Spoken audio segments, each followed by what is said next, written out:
आप एक पुत्र प्राप्त करके के कला तोड़ोगे? नो बताओ। मान लीजिए परमात्मा, आप पुत्र प्राप्ति नहीं हुई आपको, और आप जी उस पुत्र प्राप्ति के लिए यहां आए हो, और परमेश्वर नहीं चाहता कि आपके संस्कार में कोई ऐसा निकम्मी संतान हो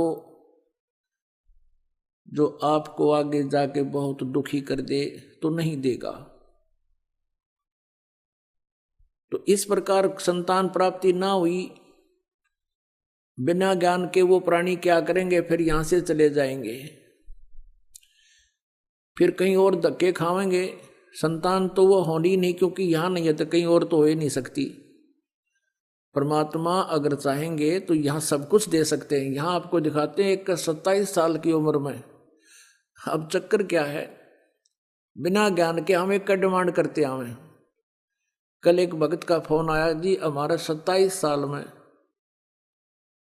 दया करी भगवान ने, और फिर बूंदा सा मुंह करके ने कहा, जी इकट्ठी 2 लड़की होगी। मैं कहा तुम मैडम मांगने संतान आए थे, ये बूंदा मुंह क्यों कर रहा है? अब तुम मांगण तो संतान आओ। तो परमात्मा ने सोची शायद ये इसी तरीके से लगे रहे तो भी अच्छा, 2 लड़की इकट्ठी दे दी। और फिर उसको समझा, भाई परमात्मा की आत्मा है, लड़का हो या लड़की, या भूल भी मिटाओ तुम। तो हाँ, वो यहां से चले जाते हैं तो संतान तो उनको होनी नहीं। फिर क्या होता है, ये समाज काल प्रेरित होता है। उस बहन को कोई ना कोई पड़ोसन या कोई रिश्तेदार आकर के कहेगा कि बालक नहीं हुआ,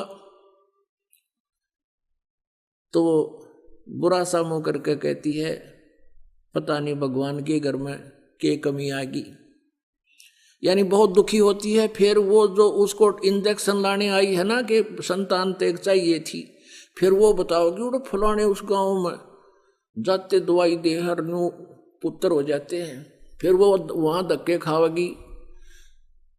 तो पुण्यात्मा अंत में वो बहन मृत्यु को प्राप्त हो जाती है, संतान नहीं होती। इस काल के जाल को समझना। फिर वो क्या बनाता है ये काल, क्योंकि उसकी इच्छा यही होती है कि मेरे संतान होती, मेरी इज्जत हो जाती, इस तरह। फिर उसको क्या बनाता है ये काल, भगवान अगले जन्म में उसको कुतिया की योनि में भेज देता है,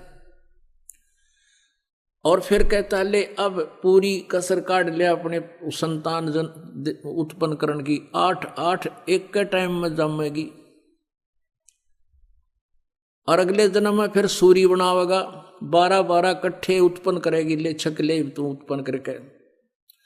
तो पुण्यात्माओं, परमात्मा के इस ज्ञान को समझना चाहिए, आधा संकट दूर हो जाएगा आपका, जो बेमतलब की टेंशन बनाए फिरते हम यहाँ पर। परमात्मा कहते हैं क्या मांगो कुछ स्थिर ना रहाई, और देखत नैन चला जग जाई।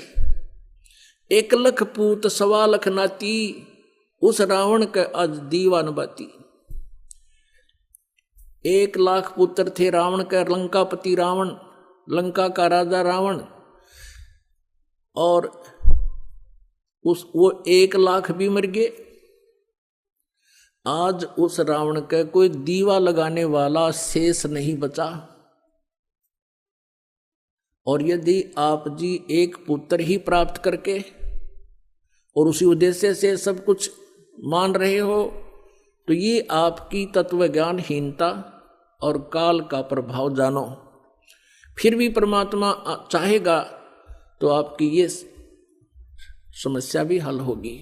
फिर क्या बताते हैं,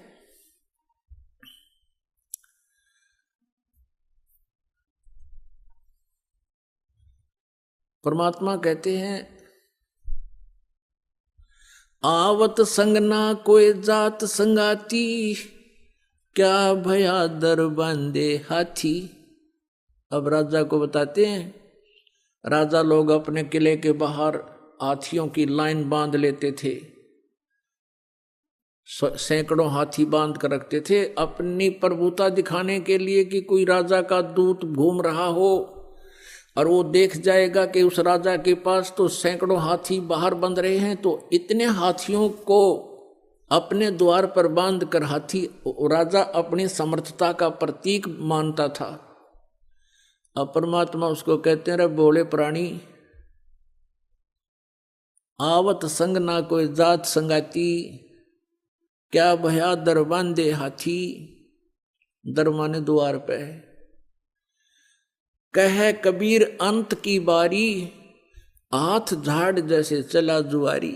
ओए होए, जो तुम इस कुमत में कुभद में लगे रहते हो सारा जीवन, कार कोठी बनावे, बड़ी बड़ी फैक्ट्री लगा लें, भगवान की भक्ति करते नहीं।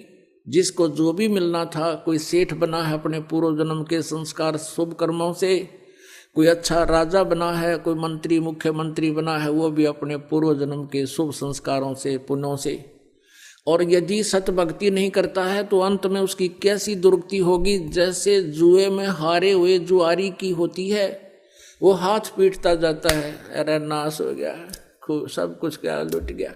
कहते जैसे हाथ झाड़ कर चला जुआरी, कहे कबीर सुन अंत की बारी। अपनात्मा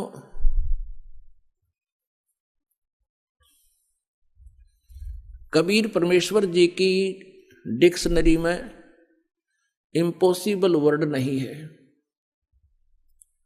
ये वो समर्थ परमात्मा है, इसके शब्दकोश में असंभव शब्द नहीं है।